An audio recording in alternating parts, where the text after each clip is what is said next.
Have you ever seen a price tag for $19.99 and just thought, that's basically $20? If so, you're already an expert at rounding. It's how we take long, complicated decimals and make them simple and useful without losing the essential truth. The best part is that the rule is universal, whether you're dealing with big numbers or tiny digits after a decimal point. First, you find the place value you want to round to, say the tenths place. Then you just peek at the single digit immediately to its right. This is your deciding digit. From there, just remember the classic rhyme: 5 or more, raise the score; 4 or less, let it rest. Let's try it. Take the number 4.56.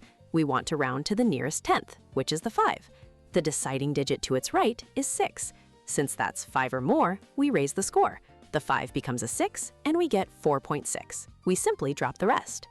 Or how about rounding 15.602 to the nearest whole number? The ones place is 5. The decider is 6. Again, we raise the score.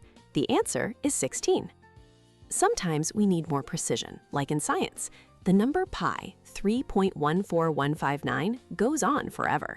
To round it to the nearest thousandth, we look at the third digit, the 1. The decider next to it is 5, so we raise the score. That 1 becomes a 2, giving us 3.142. It's an approximation, but a highly accurate one.